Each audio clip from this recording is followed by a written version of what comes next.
Have you ever stopped to think that maybe you are not who you think you are? That the thoughts you have, the decisions you make, the desires that seem to be yours may not have come from you? What if I told you that there is a hidden force within you, silent, deep, dark, that has been guiding your life since day one, without you even realizing it? No, this is not a conspiracy theory. This is psychology. And if there is a name you need to know to understand what is really going on inside your mind, that name is Carl Gustav Jung.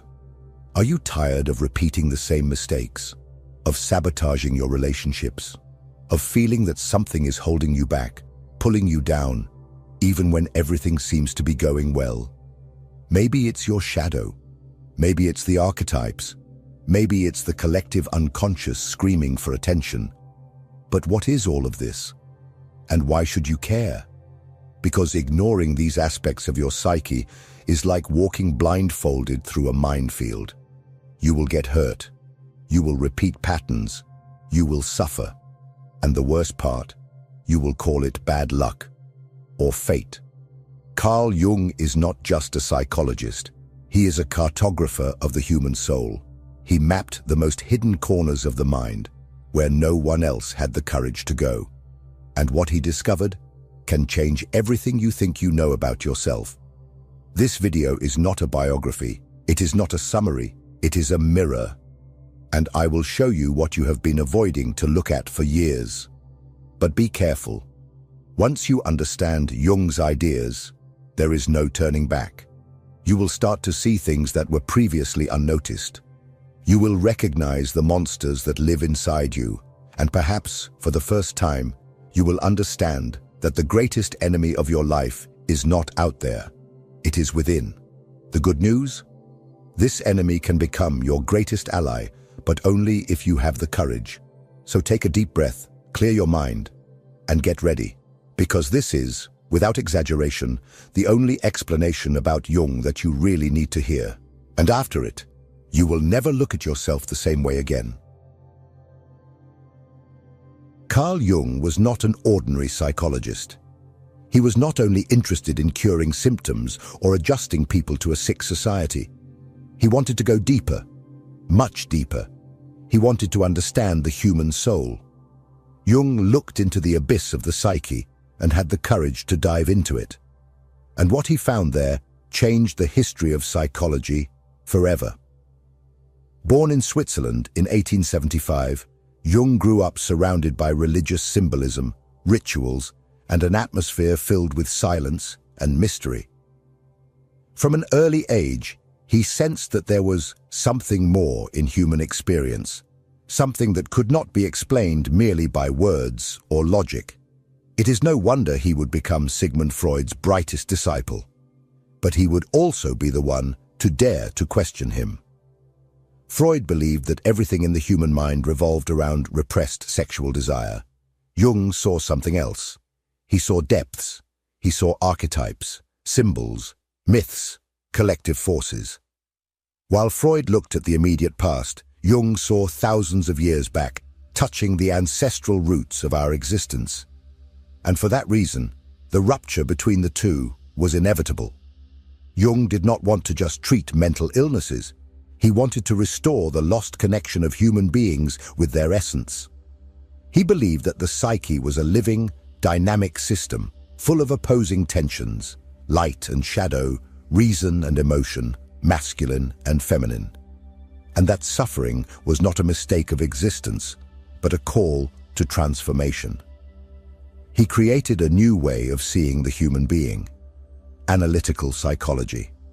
A path that does not seek to erase what is wrong in you, but to understand, to integrate, to make conscious what has been rejected, hidden, denied. Because for Jung, the true enemy was not suffering, it was unconsciousness. But why does all this still matter? Because today's society remains sick. We continue to be trapped in destructive patterns. We continue to ignore our emotions, anesthetizing our emptiness, fleeing from pain. And Jung not only predicted this, he offered a way, a map to within ourselves, a chance to understand why we feel so disconnected, and what we need to do to reconnect. He does not offer you easy answers, nor empty promises, but he offers you something that no one else offers: the truth about yourself. And one of the most disturbing truths that Jung revealed to the world is that there is a layer of the human mind that is not individual, but shared by all humanity. A deep ocean of symbols, images, and forces that shape our lives even if we are never aware of it.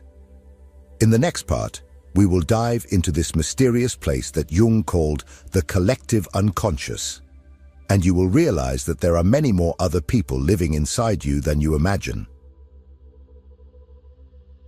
Most people think that their thoughts, feelings, and fears are uniquely theirs, that everything that goes on inside the mind is the result of personal experience, childhood, culture, individual memories. But Carl Jung radically challenged this idea. He revealed that there is a deeper layer of the psyche, older and more powerful, that does not belong to you, yet still governs you. He called this the collective unconscious. Imagine your mind as a small island. Everything you have lived, your memories, your traumas, your stories, is there. But beneath this island, there exists an invisible dark ocean shared by all human beings. A sea where symbols, images, and patterns that have been formed over thousands of years swim. These are ancient myths, primordial archetypes, forces that existed long before you were born, and that still live within you, shaping the way you think, love, and suffer. The collective unconscious is not a beautiful metaphor. It is a psychic reality that manifests in dreams, fantasies, religions, the films that move us, the stories that span centuries. This is why different civilizations at different times created similar myths, with heroes, sages, monsters, journeys, and redemptions. These stories are not just cultural inventions. They are reflections of the very structure of the human soul. Jung believed that behind every human behavior, there exists an archetypal pattern.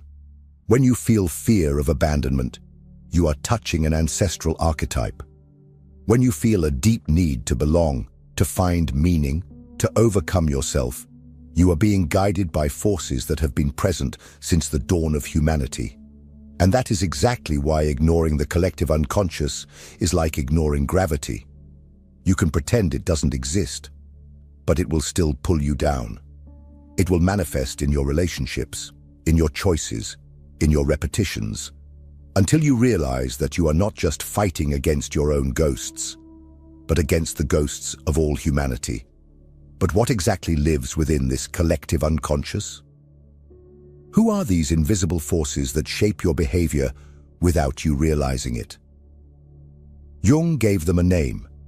He called them archetypes, universal forms, present in all of us, that act as patterns of behavior, emotion, and thought. And among all the archetypes, there is one that is the most ignored, the most feared, and the most dangerous. It lives within you. And as long as you do not look at it, it will continue to control your life. In the next part, we will talk about the shadow, the dark side of your personality that you try to hide, but that watches you all the time. If this content is making sense to you, click the subscribe button and subscribe to the channel. Thank you for your support.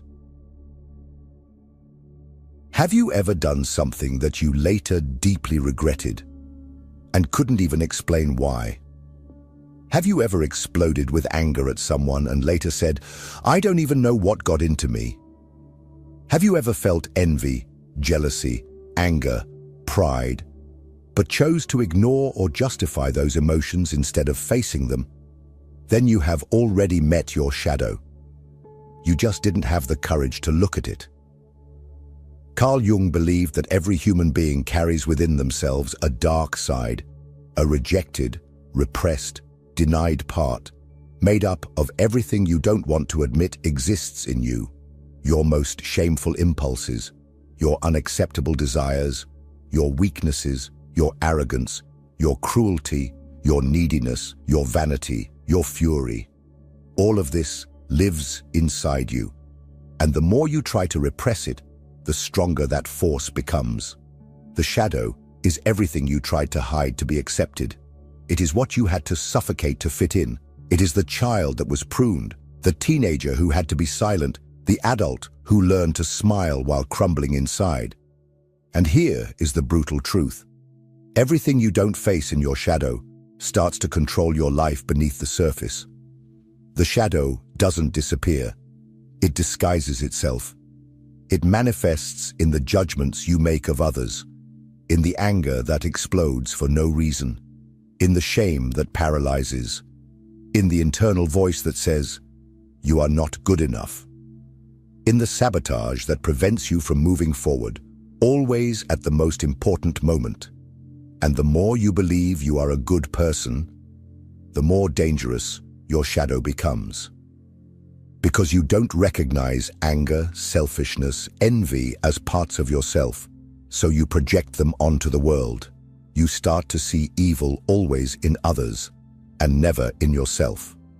Jung said, "Until you make the unconscious conscious, it will direct your life and you will call it fate." In other words, as long as you keep pretending the shadow doesn't exist, you will continue to be dominated by it. You will repeat the same patterns. You will choose people who hurt you. You will sabotage your opportunities. You will flee from love, success, freedom. Because deep down, you believe you don't deserve it. But there is a way. There is a way to confront this darkness, not to destroy it, but to integrate it. Because the shadow is not just destruction. It also holds power. It contains the raw energy that, if well harnessed, can transform you completely. But for that, you need to be willing to enter dangerous territory, to face parts of yourself that have been banished, forgotten, suffocated. It is in this confrontation that the true process of self-knowledge begins. And Jung named this process. He called it individuation, a difficult, long path, but absolutely necessary for those who want to be truly free. In the next part, we will understand how this process works and why it is the only real way to become whole. Because as long as you continue living in fragments, you will continue living in conflict. Most people spend their entire lives trying to fit in, pleasing their parents, meeting social expectations, conforming to the standards imposed by culture. They mold themselves, distort themselves, anesthetize themselves, all to avoid confronting who they really are. But deep down, there is an emptiness, a discomfort, a feeling that something essential is missing. Carl Jung knew exactly what that was. He called it the absence of individuation.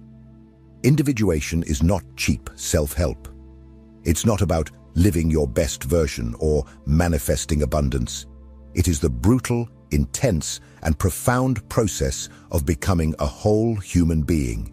It is the confrontation with one's own shadow, the integration of internal opposites, the reconnection with the soul. It is ceasing to be just a mask, what Jung called the persona, and starting to discover the true self that lives behind it. Individuating is dying to what you thought you were, to be reborn as something more authentic. It is the collapse of the ego, the breaking of illusions. It is facing the parts of you that you have denied for decades. It is discovering that you are neither as good as you would like, nor as bad as you fear. It is accepting that you are light and darkness, strength and fragility, courage and cowardice, all at the same time. And here's the part no one tells you. This process hurts. A lot. Because it requires you to let go of the lies you built to survive. It demands that you stop blaming others and start taking responsibility for your own life. It requires you to stop living to be accepted and start living to be whole. Individuation does not happen all at once. It reveals itself in crises, losses, ruptures. Each time something in you dies, a belief, a relationship, an identity, something new is born in its place. But this only happens when you are willing to face discomfort, doubt, chaos. Jung said that the encounter with the self is, by nature, a defeat for the ego. And he was right. Most prefer not to follow this path. They prefer the comfort of ignorance. But those who have the courage to face the darkness discover something priceless: freedom. Because by integrating your rejected parts, by confronting your shadow, by listening to your soul, you become what you have always been, but never had the courage to be. And the soul speaks.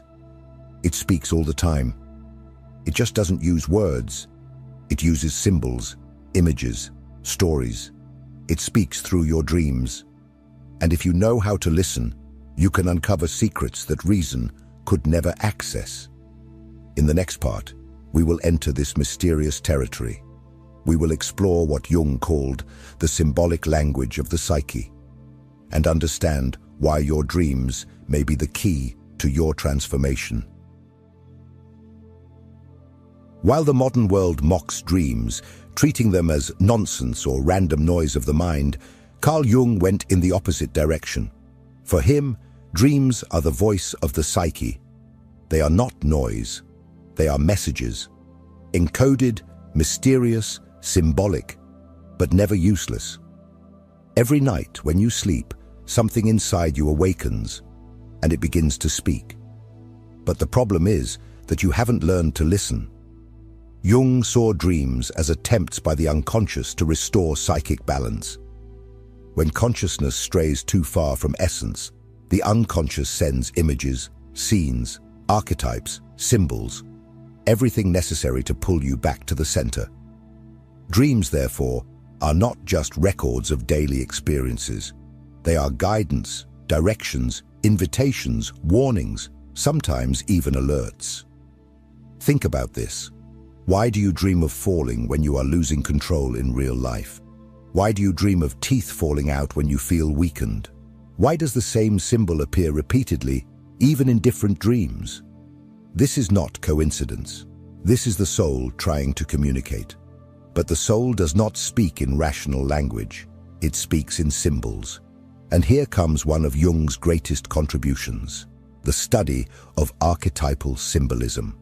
Lions, snakes, houses, forests, mirrors, doors, tunnels, mothers, shadows. These elements do not appear in your dreams by chance. They represent parts of your psyche. They are pieces of your soul trying to emerge. And each symbol has an energy, a function. A house, for example, may represent your inner self. A snake may indicate transformation. A ladder may point to spiritual ascent or unconscious descent, depending on the direction. A mirror may be the reflection of the shadow you do not want to see. Understanding this language is like learning an ancient language, the language of your soul. Jung believed that the more we ignore the symbols of dreams, the further we drift away from ourselves. And when we stray from the center of the soul, we become lost. We enter a crisis. We become anxious, depressed, disoriented. We lose our sense of direction because we lose connection with the internal compass. Dreams are that compass, and ignoring them is like covering your eyes while walking through a maze. Do you want to know who you really are? Do you want to understand why you attract certain patterns, why you feel stagnant, why you carry certain fears? Look at your dreams. Write them down. Reflect on them. Face your symbols. They contain answers that your conscious mind cannot formulate. But dreams are not the only ones that speak in symbols. There is a much deeper, older, and more influential force that also manifests through them: archetypes. They are the invisible characters that live within you, the true directors of the theater of your life. In the next part, we will reveal who these archetypes are and how they shape your emotions, decisions, and relationships, even when you believe you are in control. Have you ever caught yourself acting strangely, as if you weren't yourself? Have you felt like you were repeating patterns whose origins you don't even know? Or that you always attract the same type of person, the same type of pain, the same type of story? Carl Jung knew exactly why this happens. Because within you live invisible forces, true psychic characters that not only influence your decisions, they stage your life. These forces are called archetypes. Archetypes are universal structures of the psyche. They are not ideas you learned. They are ancestral patterns that were born with you. They are as old as humanity itself. They reside in the collective unconscious. They are like internal models that shape your behaviors, your emotions, your personal narratives. And the most unsettling part? You can spend your entire life being guided by an archetype without ever realizing it. Jung identified several of these archetypes.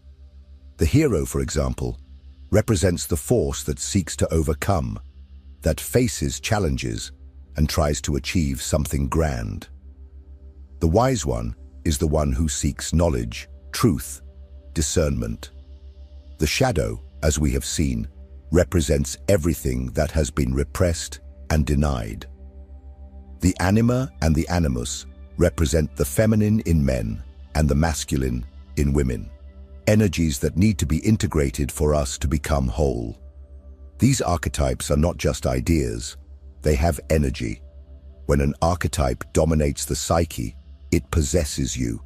Literally, it takes the wheel of your consciousness and drives your life without asking for permission.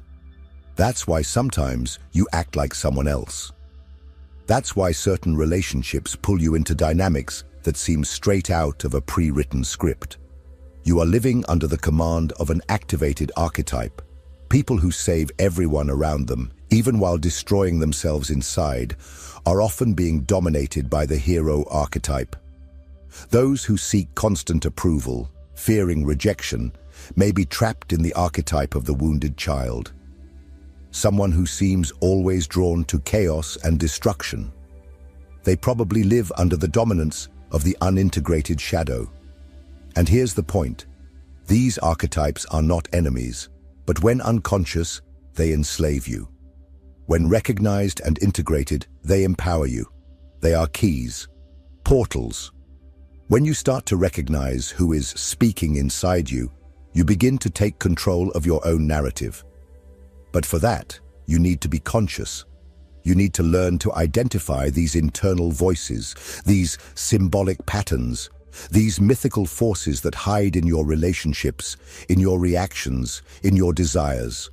Because only then do you stop being a character and become the author of your own story. And it is precisely here that Jung's ideas become even more urgent. Because today, more than ever, we are being bombarded by stimuli, distractions, and pressures that pull us away from our essence. We live in a world that pushes us outward and completely disconnects us from what exists within. The consequence? An emptiness, a collapse of meaning, a spiritual crisis masked as stress, depression, and anxiety.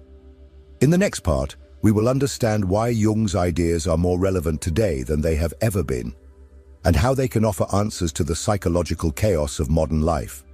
If what you're hearing resonates with you, you'll find real value in my ebook, Beyond the Shadow. It breaks down Jung's core ideas and gives you tools to understand yourself more deeply. Link is in the pinned comment. We live in the information age, yet we have never been so disoriented. We have access to everything, all the time, and yet we wander lost, fragmented, exhausted. Modernity promised us freedom, but delivered anxiety. It promised connection, but drowned us in empty comparisons. And amidst this constant noise, a silenced question screams inside millions of people. Who am I, really? It is precisely at this point that Carl Jung's work becomes more relevant and more necessary than ever. Jung did not offer ready-made formulas. He did not sell happiness in pills, nor did he promise success with positive thinking. What he offered was something infinitely more powerful, a path back to the soul, a route of reintegration with everything that has been forgotten, suffocated, distorted by a society obsessed with productivity, appearance, and performance. He foresaw the collapse of identity. He saw how modern man would be consumed by the persona, the social mask we wear to be accepted, admired, promoted. He knew that by ignoring the shadow, we become slaves to the forces we pretend not to have. That by rejecting our dreams, we cut the bridge to the unconscious. That by laughing at symbols and archetypes, we lose the map of our own being. Jung wrote about this decades ago. But today, it is as if he were describing exactly what is happening. People who feel empty, even surrounded by achievements. Relationships that are increasingly superficial, fragile, disposable. Existential crises in young people in their 20s. Explosions of anxiety, depression, and disorders that medicine tries to contain but does not understand. The modern world sold us the illusion that we can live only on the surface, but the soul does not accept being ignored for long. And when it screams, it does not ask for likes. It asks for meaning, depth, integration. Jung was not a therapist for times of peace. He was a guide for times of collapse, times like now. Because when everything outside loses its meaning, status, success, control, it is necessary to turn inward. And this internal dive is frightening. Because inside, you will not only find light, you will find monsters, traumas, masks, painful truths. But you will also find something that no one can give you, your true self. You will not heal your life with ready-made phrases, nor with shortcuts. But if you have the courage to face yourself, to strip away the illusions, to dive into this process that Jung called inner transformation, then yes, there is hope. And this video is here for that, to remind you that there is a path, that your pain makes sense, that you are not broken, you are just fragmented, and you can rebuild yourself. But what does that mean in practice? How do you start this journey back to yourself? How to move from theory to real transformation? In the next and final part, we will close this dive with a raw and necessary truth and show you why this video could be the turning point your soul has been waiting for. You spent your whole life trying to fit in, protect yourself, and belong. You pretended to be strong when you were in pieces. You smiled when everything inside you was screaming for help. And at some point along the way, you forgot who you were. You forgot your essence, your mystery, your creative chaos, your soul. But now something in you has started to awaken. And it's no coincidence that you are here. Jung believed that nothing happens by chance, that even the most accidental encounters are manifestations of the unconscious trying to show you something. And perhaps this video has been exactly that. A call to stop running away, a call to stop lying to yourself, a call to abandon the surface and dive deep into the depths of your psyche.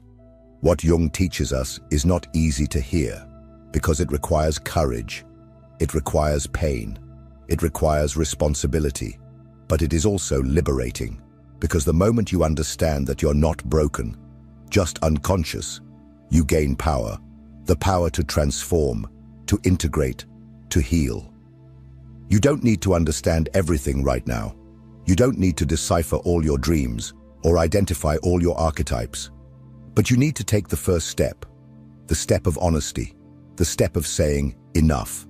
Enough of living on autopilot, enough of denying your pain, enough of being a prisoner of a superficial version of yourself. From now on, everything changes, because now you know. And what has been seen can no longer be invisible. And I want to make you an invitation. If this video touched some part of you that was asleep, comment down below. Tell me which of these ideas confronted you the most, which truth hit you hard, which part of your shadow you know you need to look at, but are still avoiding. Because just putting this into words, you are already bringing light to the unconscious. And this is the beginning of liberation. If you found this video powerful, the next one is just as important, maybe even more. Because the journey inward doesn't end here. And the soul, when awakened, wants more. So click on the next video, continue this dive, because you are just at the beginning of what could be the greatest transformation of your life. See you there.